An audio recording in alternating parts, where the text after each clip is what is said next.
उपासक उपासिकाओं, आज हम बात कर रहे हैं एक आंदोलन को सफल बनाने के लिए उसे जन आंदोलन में बदलना चाहिए। ये विषय आज इसलिए लिया गया है क्योंकि हम लंबे समय से बोध गया में महाबोधि महाविहार की मुक्ति के आंदोलन को लेकर के प्रयासरत हैं। तो इस अनुभव से जो कुछ बातें निकल के आ रही हैं, तो सोचा कि मैं आप लोगों से साझा करूं ताकि आप सब लोग आंदोलन की परिभाषा, उसका महत्व और उसकी भूमिका को समझ सकें। जब हम बात करते हैं महाबोधि महाविहार की मुक्ति की, तो हमारे सामने भारत के बौद्धों की एक संख्या एक प्रतिबिंब के रूप में नजर आती है। भारत में कितने बौद्ध हैं? अगर पिछली जनसंख्या की बात करें तो 1 करोड़ भी नहीं है, लेकिन पिछले 10 वर्षों में कुछ बढ़ोतरी हुई होगी, तो हम मान कर चलते हैं कि वो 1.5 करोड़ हो गई होगी, 2 करोड़ हो गई होगी। 140 करोड़ के देश में 2 करोड़ लोगों की भूमिका का कोई विशेष महत्व नहीं होता है। जब हम महाबोधि महाविहार की बात करते हैं, जन आंदोलन की बात करते हैं, तो स्वाभाविक रूप से ये बात उभर के आती है कि हमने इस लड़ाई को मजबूती प्रदान करने के लिए जो काम करना चाहिए था उसे नहीं किया। हमने बाबा साहब के अनुयायियों को ही बौद्ध मान करके गणना की, जो हमारी स्वाभाविक प्रवृत्ति है, जो सही अर्थों में सही नहीं है। फिर कुछ लोग जो आंदोलन करना चाहते हैं, करते हैं, उनकी अपनी बाउंडेशंस होती हैं, उनकी अपनी लिमिटेशंस होती हैं। महाबोधि महाविहार के मुक्ति के आंदोलन में ये बात ज्यादा प्रासंगिक है। इस आंदोलन के नेतृत्व करता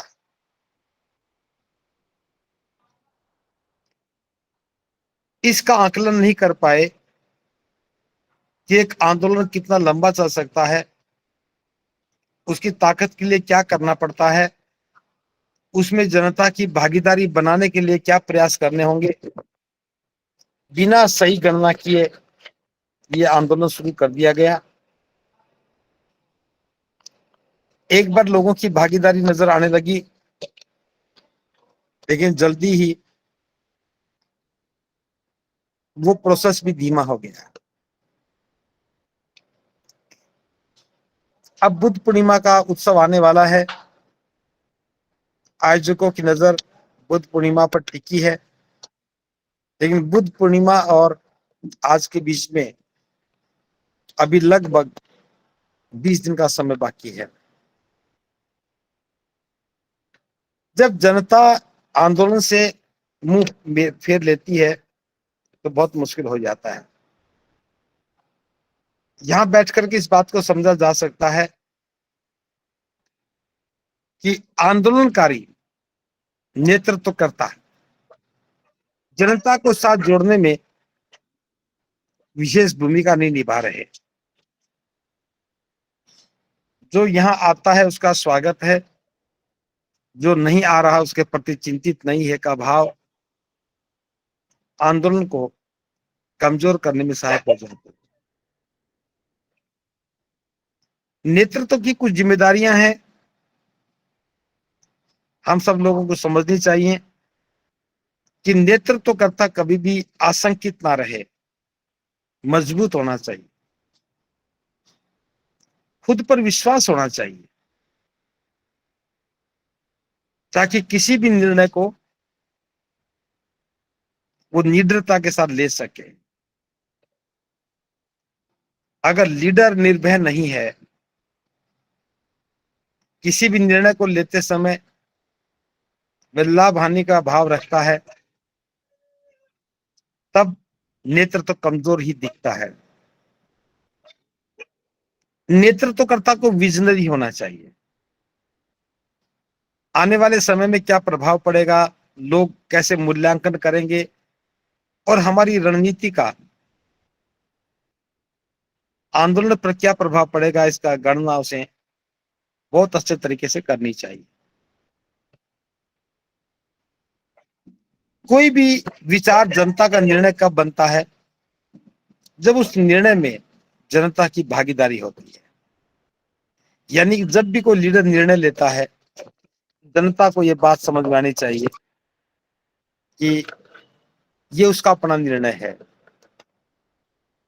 जब कोई भी लिया गया निर्णय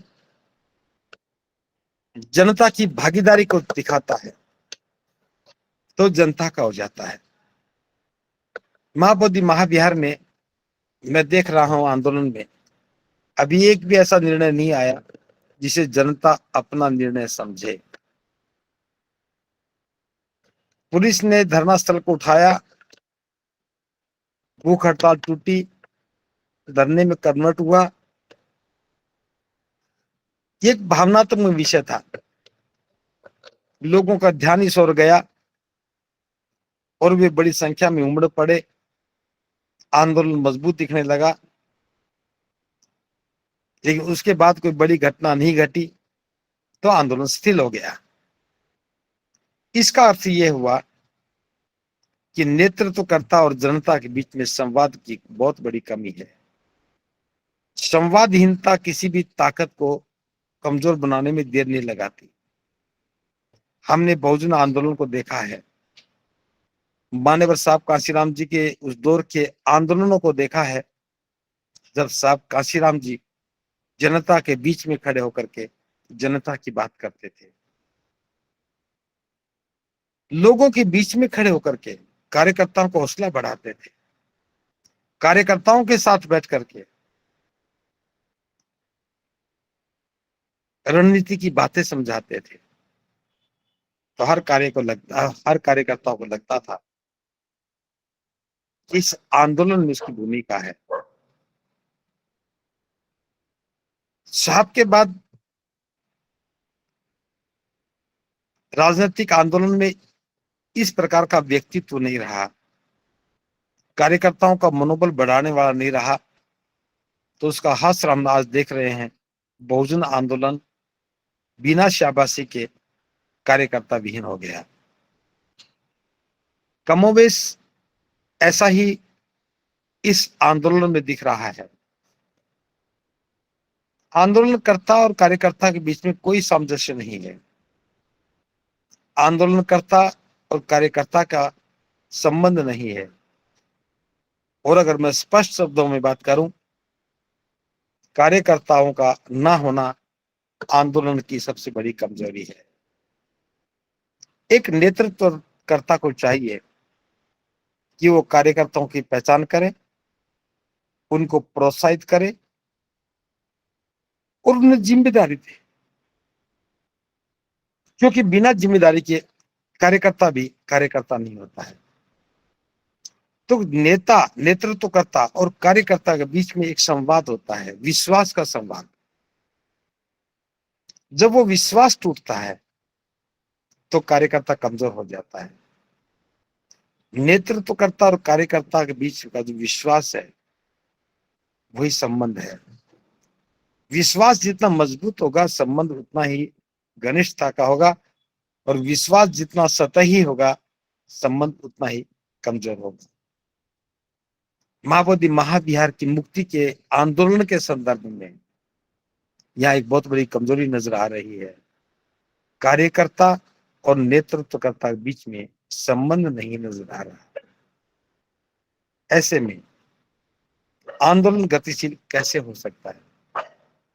इसके साथ साथ जब भी कोई आंदोलन चलता है वो जनता के सहयोग से चलता है, क्योंकि आंदोलनकारी खुद के लिए कभी आंदोलन नहीं करते। वो एक समाज के हित को देखते हैं। समाज के हित को मजबूती प्रदान करने के लिए वे अपना सर्वस्व न्यौछावर करते हैं। यहाँ भी भिखों को नेतृत्वकर्ता के रूप में देखा गया था, लेकिन नेतृत्वकर्ता के रूप में आज भिखू नजर नहीं आते। क्योंकि भिक्षुओं की संख्या उस स्तर तक पहुंच ही नहीं पा रही जहां भिक्षुओं को नेतृत्वकर्ता के रूप में देखा जा सके। अगर दो चार भिक्षु नजर भी आते हैं तो वे सब नेतृत्वकर्ता के रूप में नहीं है, वे सब खाना पूर्ति के रूप में नजर आते हैं। तो इससे जनता का विश्वास भंग नहीं हो रहा है और विश्वास भंग होने की वजह से आंदोलन कमजोर हो जाता है। प्राय कई बार देखा गया है कि संगठनों में इस प्रकार के लोग घुस आते हैं जो केवल और केवल चापलूसी करते हैं। उस चापलूसी को ढंग से करते हैं कि जिसकी चापलूसी की जा रही है वो भ्रमित हो जाता है, उसे पता नहीं लगता कि उसकी चापलूसी की जा रही है। इस प्रकार शब्दों के भाव में आकर के व्यवहार कुशलता के कारण व्यक्ति भ्रमित हो जाता है और अंतर नहीं समझ पाता कि वो चापलूसी कर रहा है, लोभ के वशीभूत काम कर रहा है या फिर वास्तव में आंदोलन के लिए समर्पित भाव से आया है।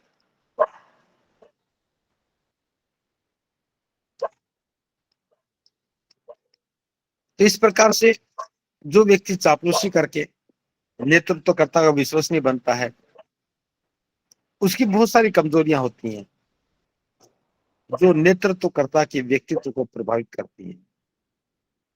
अगर नेतृत्वकर्ता सजग है तो वह इस परिस्थिति से अपने आप को बचा सकता है, अन्यथा तो कि दूसरों के दोषों का दोषारोपण नेतृत्वकर्ता को खुद सहन करना पड़ता है।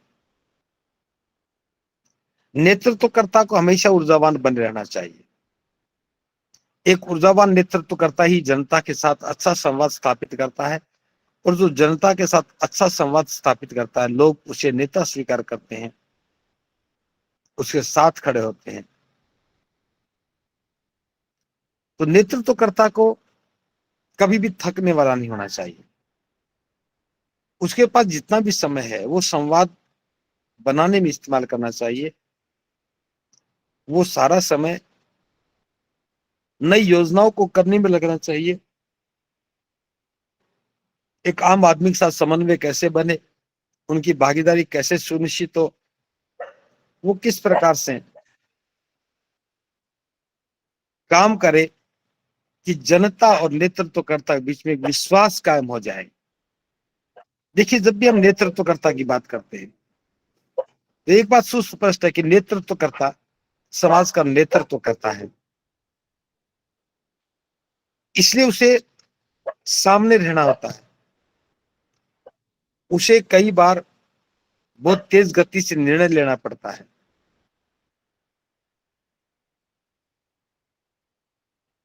तो ऐसे में अगर नेतृत्वकर्ता थका हो, निराशा हो, सजगता ही ना हो, जमीन से जुड़ा हुआ नहीं होने के कारण जो जमीन पर काम करने वाले लोग हैं वो नजर नहीं आते हैं। तो कार्यकर्ता को चाहिए कि नेतृत्वकर्ता के रूप में उसे बहुत सजगता के साथ काम करना चाहिए। काम करने वाले लोगों की पहचान भी उसे करनी चाहिए और पहचान के साथ साथ उसकी जो जिम्मेदारियां हैं उसका निर्वहन भी वो कुशलता से करे। तो नेतृत्वकर्ता से काफी उम्मीदें की जाती हैं और नेतृत्वकर्ता अगर जनता की उम्मीदों पर खरा नहीं उतरता तो कभी भी आंदोलन जन आंदोलन नहीं बन पाता। देखिए, निर्णय नेतृत्वकर्ता को लेना होता है, लेकिन अगर वो नेतृत्वकर्ता सही परामर्श से काम ना करे, सही नेतृत्वकर्ता के साथ काम ना करे तो उसका परिणाम ऐसा नहीं हो सकता जिसकी हम अपेक्षा करते हैं। इस बात को भी हमें ध्यान रखना चाहिए कि किसी भी आंदोलन में सब लोग एक जैसा काम नहीं करते। कुछ लोग बहुत तेज गति से काम करते हैं, कुछ लोग बहुत धीमी गति से काम करते हैं, कुछ लोग एक दिन के काम को 4 दिन में करते हैं, कुछ लोग 4 दिन के काम को एक दिन में निपटाने की कोशिश करते हैं। मेरे इसमें ये कहना है कि नेतृत्वकर्ता जो है वो जमीन से जुड़ा होना चाहिए।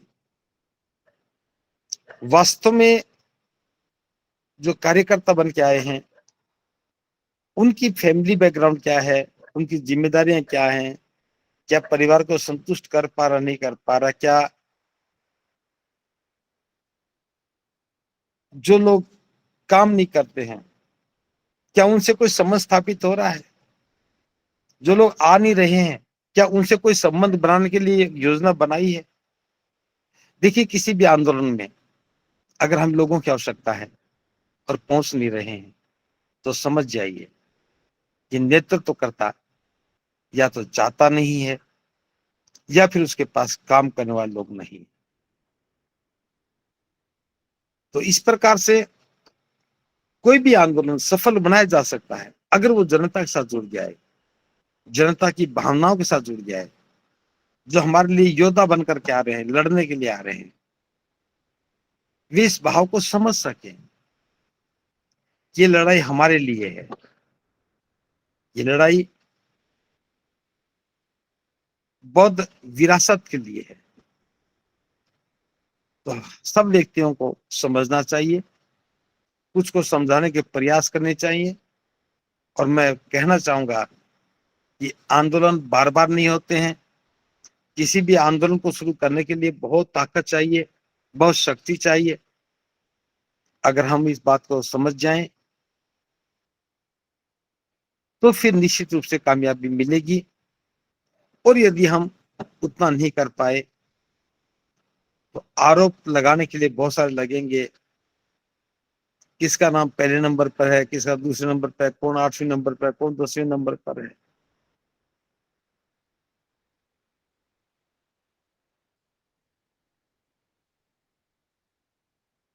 तो मैं बहुत ज्यादा बात ना करते हुए, क्योंकि मैं थोड़ा दूसरे कामों में व्यस्त हूं, तो इतना ही कहना चाहूंगा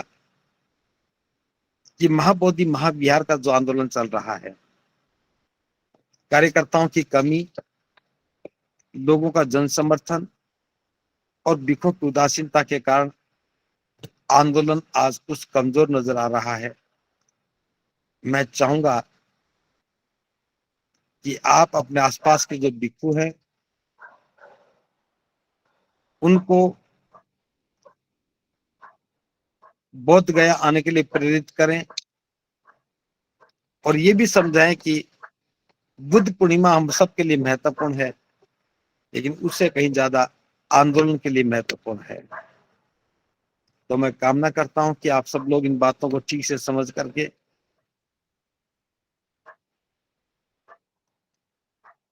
जनता तक इस बात को पहुंचाने का कष्ट करें। जब जनता समझेगी तब हमारा आंदोलन सफल होगा। जनता के सहयोग से ही एक बड़े से बड़ा आंदोलन सफल किया जा सकता है। इन्हीं शब्दों के साथ मैं अपनी वाणी को विराम देता हूँ।